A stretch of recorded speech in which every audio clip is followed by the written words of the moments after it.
Perfect. My name is Bryan Diego. Me and my friend will be presenting on the BYU Catholic Newman Club. She just ran out. She'll be right back. But yeah, we did a case study on how we revitalized the club, we brought it back up, and yeah, we're gonna bring you through the steps that came with that and the events we threw on, and specifically one major event that we had. We had Mass here at BYU on campus, and yeah, it was great. So we'll give you a little bit on that. But yeah, if you'd like to start, could you scan this QR code? It's going to ask you a question. For me, interfaith is what? It's going to be like 3 words.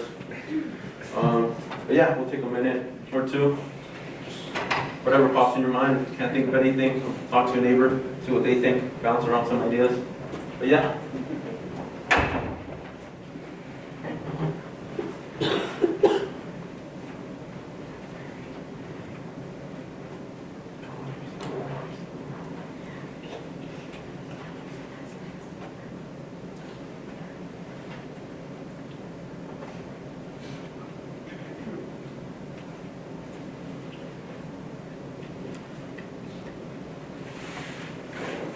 So while you guys fill that in, I'll just continue on, give a little bit of context.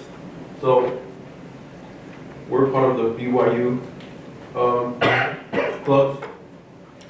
This is an official BYU club, and for those who don't know, BYU is one of the largest private universities in the U.S. We are sponsored and guided by the Church of Jesus Christ of Latter-day Saints.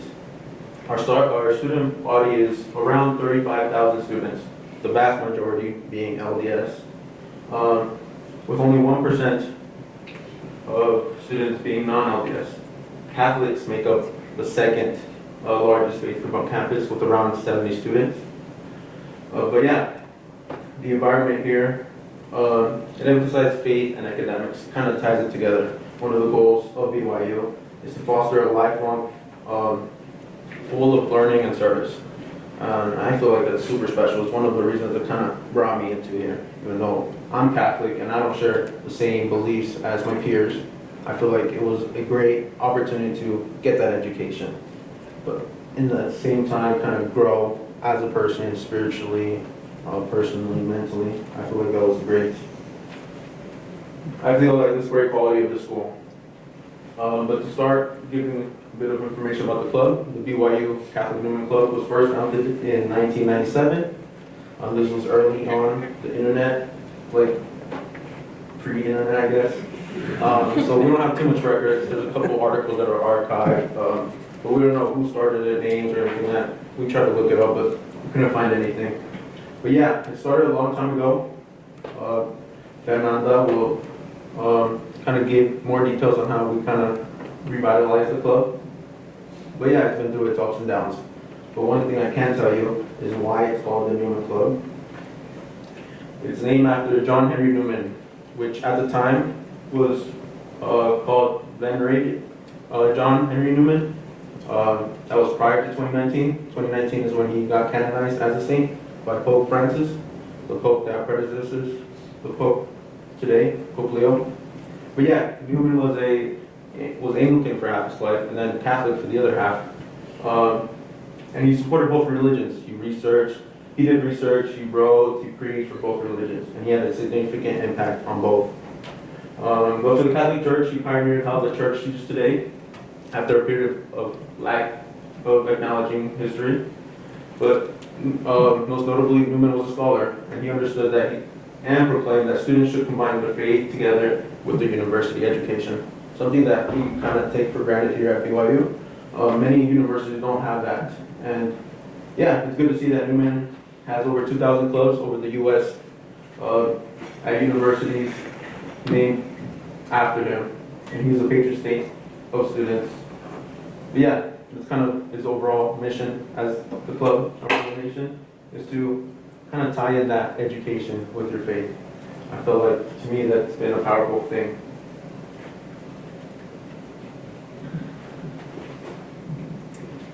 So starting with the revival of the club, I started classes in the summer of 2022. So I started going to Mass. I had a friend who was also going to BYU, and she would offer me rides to go to Mass. But I kind of like wanted to, like, during the week, like, go to Bible studies, things like that. I started taking the shuttle to the Oren church, which is in Francis of Assisi. It was a little bit of a commute because I was also taking classes and working. So I was like, there has to be something like around here, because I cannot be like the only one that's doing this. Because BYU has a lot of values, and that's really like what drew me here. I'm from El Salvador, so I grew up watching movies, and I thought like one of the movies was like American College Experience, and then I found out about BYU, and I was like, oh, that's really nice. I like it. And then they accepted me. So I think, just like Bryan said, there's like a lot of people who come from the values. The business school is really good, so that just took me here. And then I got to do some research. We love social media because you can find anything you want. And I found out that there was a BYU Catholic Human Club. And they hadn't posted a lot of things over the summer, so I thought they were just like, oh, they're just on vacations probably. And then I found out about the BYU chaplain, who is the advisor for the club. And he told me that the club kind of died after COVID, but there was like the opening for like reactivating it and just going for it. And I had like one other friend who's Catholic, and I was like, well, I know like 2 people. And then he pointed me out to Javi. He's serving as president right now, and then we just like kind of went with it. We had to go through like a process. We had to do budgeting. We had to work in a charter. It's a weird word. But we had to work around that. And it was just interesting, like meeting with so many people, and like everyone, oh, we should talk with them, we should talk with them. And everyone was just very friendly. We found out we had like $500 of budget because no one's been using it. So it was really nice. And then we just planned a kickoff event to officially reactivate, get to know people. We got some emails. We got to send out emails to every registered Catholic student around here through the BYU chaplain. So it's always good to like find those people that just help you, not like minimize your work, but like amplify the results. And that's always like good. So we kind of did everything in the fall of 2022. The club was reactivated. We have officials, we had officers, we had our financials, and then we had our kickoff event in November. I think we had around 7 people. 4 of them were the officers, so it was like 3 attendees. So it was really nice to just see, like get to know other people, and then we had like a group chat with everyone. Almost everyone was international. So it was really nice because everyone used WhatsApp. And we continue using that group chat. It's around 24 of us now. So that's good. And we had around 2 new students that we just met this weekend, I think. And then we started having more events. We worked really close with the Catholic Newman Center up in Salt Lake. So Father Gabriel comes and he gives confessions to students, which is one of our sacraments. It's kind of like one of our, not events, but like kind of like our services. So we also had Vespers, which is a very traditional thing. I hadn't heard of that until I got to Utah, which is interesting, because we don't do that, but they do it up in Salt Lake. So they just helped us do everything with the programs. They leaded us in like what we were singing. It was like choir. It was really pretty. We also had Stations of the Cross for Easter. We started our tradition, which is going to Easter Mass at the Cathedral. We found some people who wanted to give us rides the first year, and now we just continue doing that. And it's just really fun because we all just go to Easter together. We've also had booths for new student orientation. We've handed out daily groceries, which we didn't know we had until someone in the church in Oren told me, by any chance you know someone from BYU who would like these groceries? We've had these for like the past 2 years and we've never used them. It was someone from my Bible study, and someone had given the rosaries to her.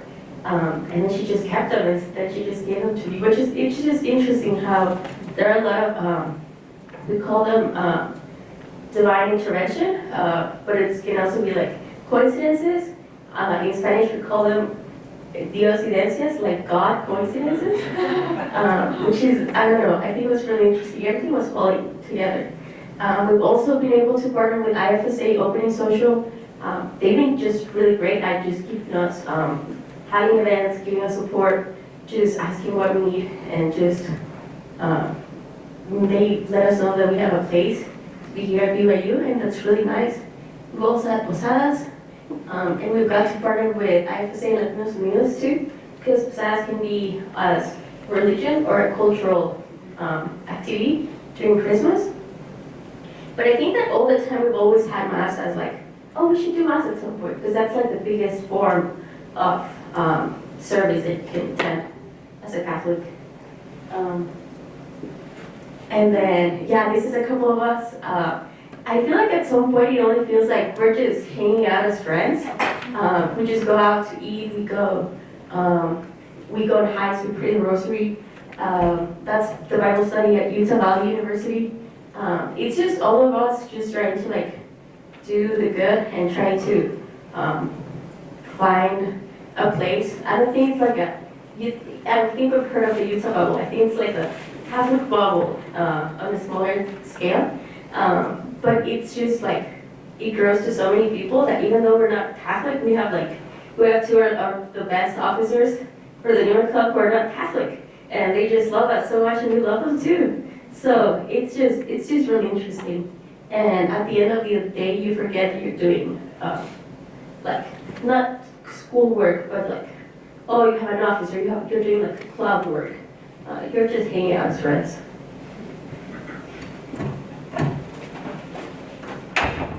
Yeah, so just to introduce the Mass, here's one picture. That's Father Bieber right there holding the Eucharist. I'll talk a little bit more about that in a bit. But yeah, we celebrated our first Mass at BYU on January 16, 2025. And when I say first, it's like a little asterisk. It wasn't actually the first, but we claimed it was the first. Back in the 90s, there were Masses back by the Newman Club through them. It was kind of close. Well, it was for members and students. We had a bigger idea. We wanted it to be as big as possible. We wanted it to be open to the public, and that's what we wanted. That's the idea we bounce around in the club. But yeah, it was the first Mass that was open to the public, so. First Mass. Yeah. But yeah, like I said, or Finn said, and something we suggested, we talked about it, we did confessions, which is a sacrament. It's one of those Christians' right that we take pretty seriously in our faith. And the idea grew during the Interfaith Opening Social of last year, fall 2024.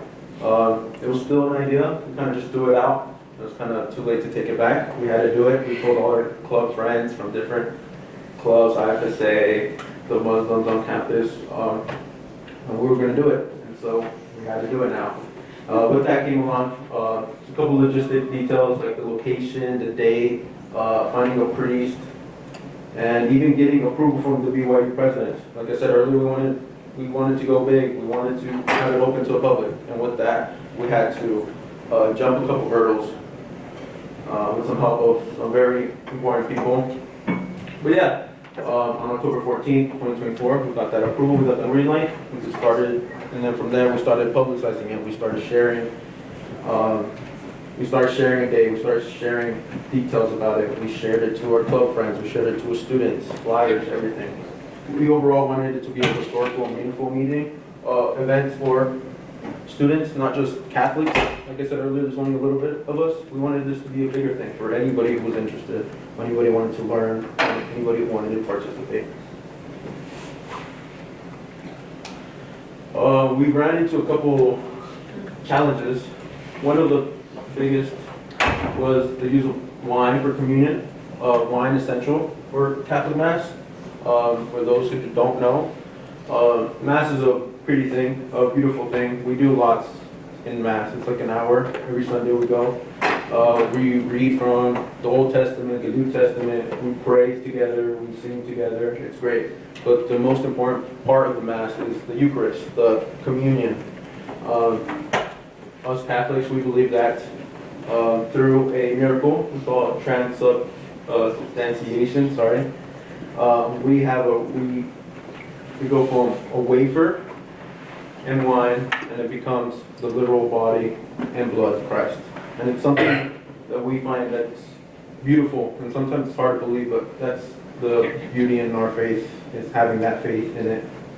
But yeah, one famous quote from St. Audrey Peel is that if people only knew the value of Mass, there'd be policemen at the door.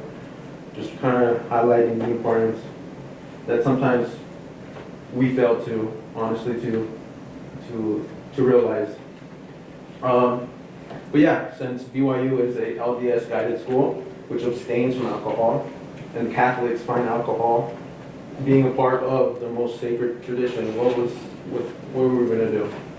But through talking to people, researching, we found that the consecrated bread alone, the Eucharist, the wafer, is sufficient. It's considered a complete reception of the body of Christ, which is something I learned, which is nice. It's always nice to find out stuff that you didn't know that you should have known, right? But yeah, it's a foundational teaching that's been upheld by the Catholic Church for centuries, and recently, after the COVID pandemic, lots of parishes around the nation, around the world, stopped giving out the wine just because of the health aspect of it. But yeah, with that, we kind of calmed our minds and resolved this issue, I guess. And I feel like throughout the months that we were planning this, we also had, we were wanting to align place, priest, and a date. Because since BYU plans their semesters so early, every place was booked. We thought of doing it at the MOA, the Museum of Art. Thought of doing it at the freshman dorms auditorium. We thought of doing it at the Hinckley Center. We thought of doing it everywhere, and for some reason it didn't really work out. So we had to change. We had to change from the fall to the winter. So we kind of knew that we had to be flexible with those things to make it happen. We also found out that that we needed candles for the altar. And just as Bryan said, this is part of the learning experience. I didn't know there was a meaning. So the light represents the presence of Christ. So we need to have a couple candles over the altar. And at the same time, BYU has a no fire policy.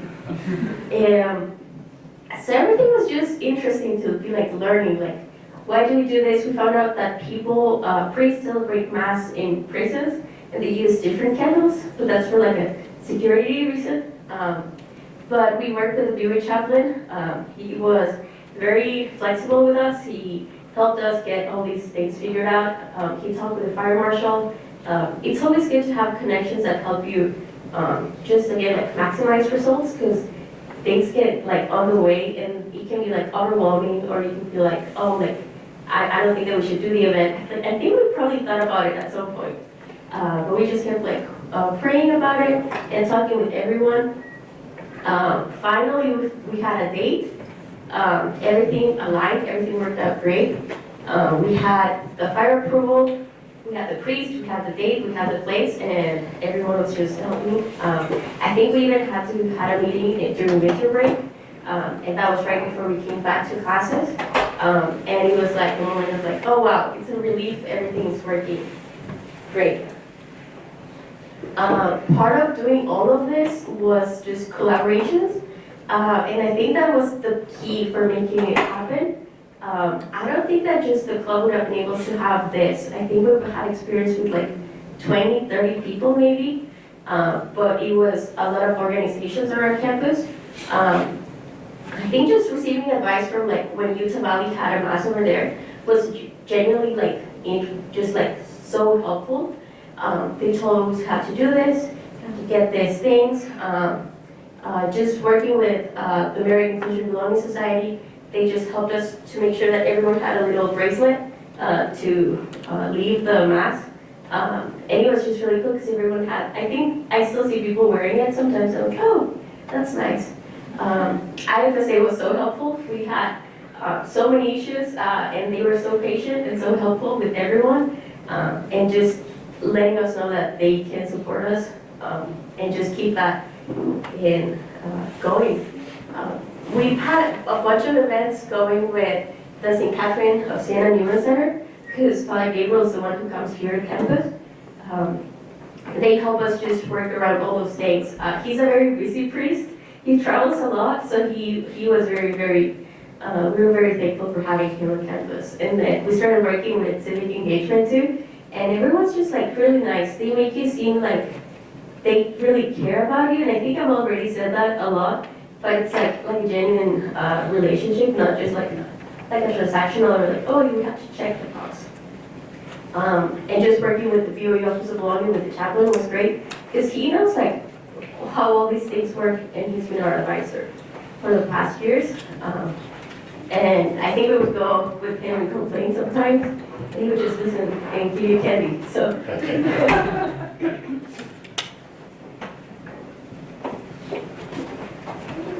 So here's a couple pictures of the Mass. Yeah, we experienced an overwhelming amount of support. We expected around 200 people instead of 200 chairs. We printed out 200 little bulletins, which showed, they gave out the readings, what songs we were singing. But yeah, over 350 attendees showed up, and it was a lot. And we appreciated it. Officers were at the door handing out the printed out bulletins. And when we noticed that too many people were coming in, we kind of switched jobs, and after that we were just trying to find chairs to help people sit down. Yeah, it was becoming a safety issue. Like, it was just overflowing with people, which is great, and kind of not great at the same time. It's kind of stressing out, but it's good, it's good. Like I said earlier, our plan was not to do it only for Catholics. Our plan was to invite everybody. And like you see in the picture, it's a lot of people, and we're glad that they came and supported us and wanted to be a part of it. Here's some more pictures. You see Fernanda, Abby, the current president, Father Gabriel, people singing. It's really beautiful. It was a great experience. We really loved it. We definitely plan on doing it again, hopefully soon. To be determined, but we'll let you guys know. But yeah. Interfaith and Faith-based. One of the last songs we sang was actually an LDS hymn. And it's nice to combine things, you know, to work together and to kind of unify as one.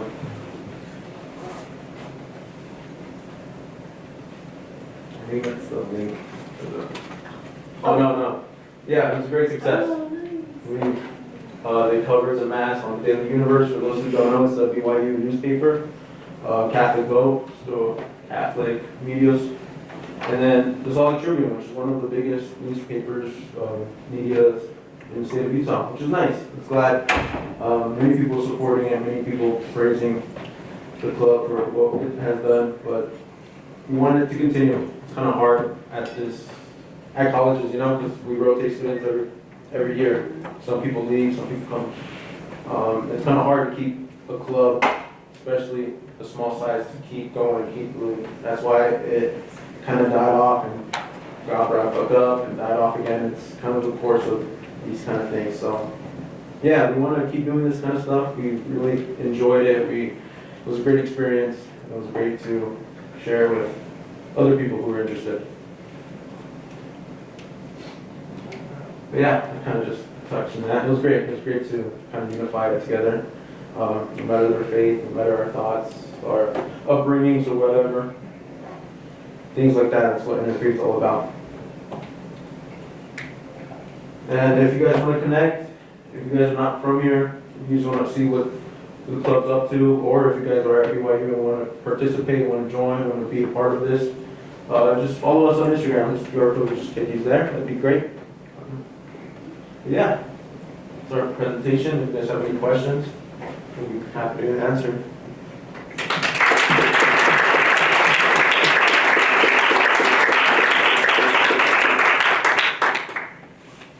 Oh, and we had the QR code earlier today.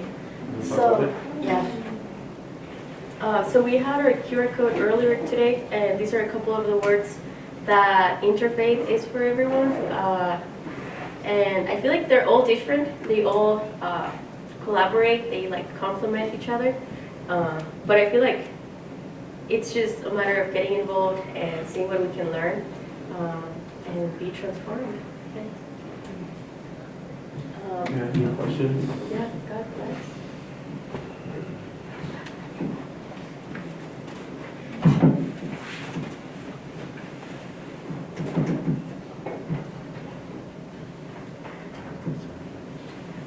Oh, yeah, go for it.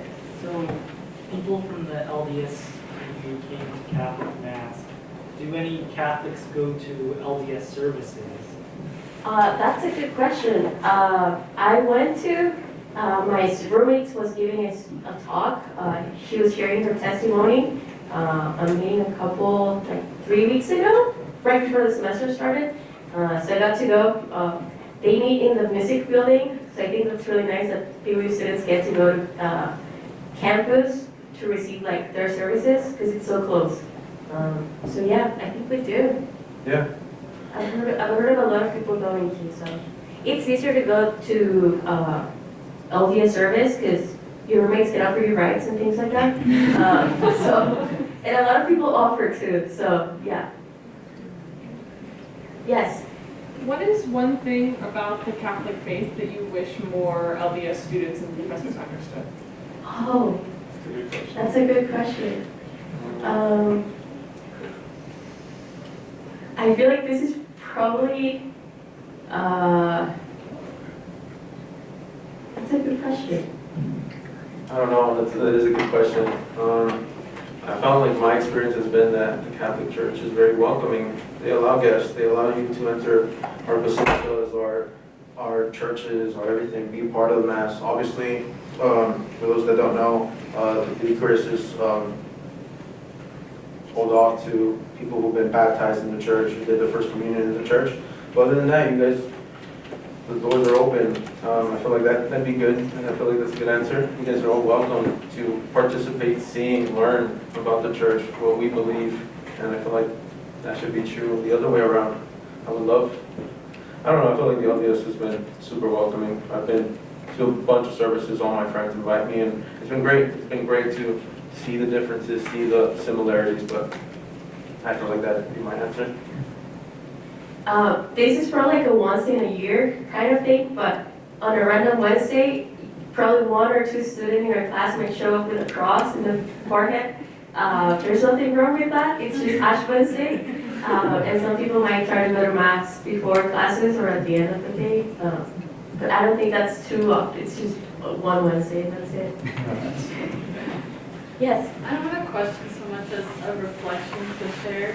I honestly I'm getting almost emotional with your guys' presentation because I am an LDS student who goes to Villanova University, and I have just been so well received by the Catholic community. Like Mass has become such a sacred part of my personal student practice. So I've just been like bursting with like joy that you guys have been like brave to do this. Like it can be kind of scary, and that it's been so well received. And just to like reiterate that the Catholic Church is extremely welcoming. I've like never been so well received. Thanks for sharing. Yeah, thank you. I'm gonna give another shout out to just the joy I hear in your voice and the sense of pride. It is a beautiful thing to behold. Like that is, I mean, an expression of delight, of sharing, of co-creating, and I just want to say thank you for sharing this story of resurrection with us, and that I don't even really have words in some ways for just how affected I am by the delight I hear in your smiles and that sense of pride. It's really no small thing, the work you've done, and the gift you've given your campus. Thank you. It means a lot. Yes. So you mentioned rosary beads a while back, and I've heard of them and I've seen them, but what do they mean? What is their significance in?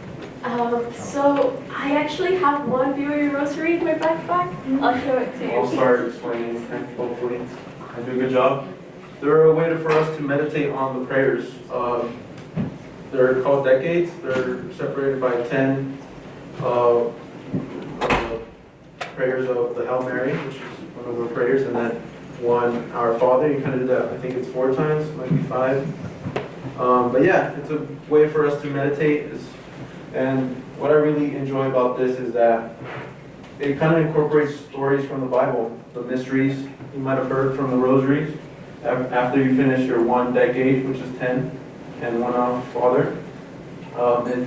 It switches every day, so like on Mondays, there's a set of stories or a set of mysteries from the Rosary. But yeah, it was used back in the day to kind of like get more people praying, get more people educated in the stories from the Gospel, from the Bible. And yeah, to this day, it's one of the traditions. You have anything to add to that? I think it's like a repetitive, basically it's a repetitive set of prayers. So you'd say the Our Father, the Lord's Prayer, and then you say the Hail Marys, so you say 10 Hail Marys. And we call it BB rosaries because they were like blue and like white. This is my last year's roommate. I still call her my roommate. So they're like different colors. It usually has a cross or a medal in the bottom, but you use it to pray. I think most of the students that we gave rosaries to were Catholic, and some people just asked for them. So we're like, yeah, why not?